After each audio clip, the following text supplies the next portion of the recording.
সকাল থেকে চড়া রোদ, ভ্যাপসা গরম, চরম আর্দ্রতাজনিত অস্বস্তিতে নাজেহাল দশা সাধারণ মানুষের। যদিও আর কিছুদিনের মধ্যে আবারও দুর্যোগ আবহাওয়ার পূর্বাভাস দিল হাওয়া অফিস। চলতি সপ্তাহান্তে বাংলা জেলায় জেলায় দুর্ভোগ বাড়তে পারে।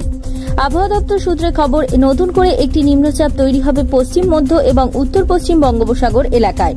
এর ফলে দক্ষিণবঙ্গের আরও ঝড় বৃষ্টির পরিমাণ বাড়বে। চড়া রোদ আপাতত থাকলেও শুক্রবার থেকে আবহাওয়ার পরিবর্তন হবে।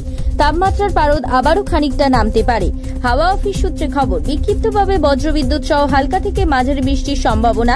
দক্ষিণবঙ্গের সব জেলাতেই বজ্রবিদ্যুৎ সহ বৃষ্টির সম্ভাবনা বেশি থাকবে। উত্তর ও দক্ষিণ 24 পরগনা, পুরুলিয়া, পূর্ব ও পশ্চিম বর্ধমান, বীরভূম, মুর্শিদাবাদ এবং নদিয়া জেলাতে সেই বৃষ্টি বাড়তে পারে বলে অনুমান আবহাওয়াবিদদের। কলকাতায় সকাল থেকে রোদ ঝলমলে আকাশ থাকলেও বেলায় পরিবর্তন হতে পারে। আজও বেলায় ঝেঁপে বৃষ্টি নামতে পারে। ভারী বৃষ্টিপাতের কোনো সম্ভাবনা নেই। অন্যদিকে উত্তরবঙ্গের জেলাগুলিতে বৃষ্টি হবে চলতি সপ্তাহে। দার্জিলিং, কালিম্পং, আলিপুরদুয়ার বিক্ষিপ্তভাবে ভারী বৃষ্টিপাত হতে পারে। ব্যুরো রিপোর্ট, জেলার বার্তা।